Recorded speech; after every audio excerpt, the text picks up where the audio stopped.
One. Good evening, sir. My name is Sejal Yadav. My question is, the Muslim brethren in India, why do they refrain from saying Vande Mataram? And what is the reason? I mean, Vande Mataram is a thing which symbolizes Indian nationalists and doesn't have a religious identity. Sister Voida, yesterday you were there in the program? No, sir. Because this question was asked by another sister yesterday, but since you were not yesterday, I repeat my answer. The sister asked the question that why do Muslims refrain from saying Vande Mataram?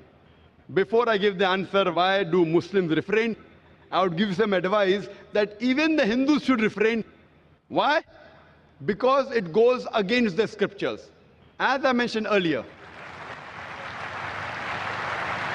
in the earlier answer, when our Sikh brother he asked the question, I gave you quotations from Upanishads, from Veda, that Almighty God should worship Him alone and no one else. He has got no images. Now, Vande Mataram is a song in which thrice it says that Vande Mataram, I bow down to my motherland.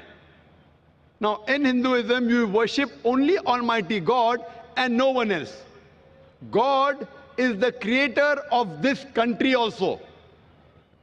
Fine? So it goes against your scriptures. And Hinduism is against idol worship. Hinduism says you bow down only to Almighty God and no one else. You worship Him alone, no one else. So besides Muslim, first I would like to say it goes against the Hindu scriptures. You ask any Hindu scholar, if you ask a layman or a laywoman who's unaware of the Hindu scriptures, they may not know it goes against. Coming to nationality, I'll tell you afterwards. As far as Muslims are concerned, again this verse, Vande Mataram, it goes even against the Quran. Because in Islam, we worship only Almighty God and no one else. And this country, India, we Muslims, we love the country, we respect the country. We follow the laws of the country. As long as the law of the country do not go against the law of the Creator Almighty God, we have no objection in following any law of any country. But if the law of the country contradicts against the law of Almighty God, then we don't follow. So Almighty God is the creator of this country. So who should we bow to, the country or to Almighty God? As far as India is concerned, most of us Muslims, we love the country. We respect the country. If required for the truth, we are ready to die for the country. But we will not bow to the country. Why? Because it goes against the law of the Creator. Similarly, no Saudi should bow to Saudi Arabia also. Don't think this is only by Indian Muslims. In Saudi Arabia, a Saudi will never bow down to Saudi Arabia. In Pakistan, a Pakistani Muslim will never bow down to Pakistan. It is not a special law for India because Saudi Arabia is not superior than Allah subhanahu wa ta'ala. Pakistan, the name may be Pak, but it is not superior to Allah subhanahu wa ta'ala. So this law is the same.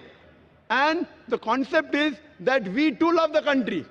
But if it contradicts, for example, in Islam, we consider after Allah and the Messenger, in this world, the person who we respect maximum is our mother.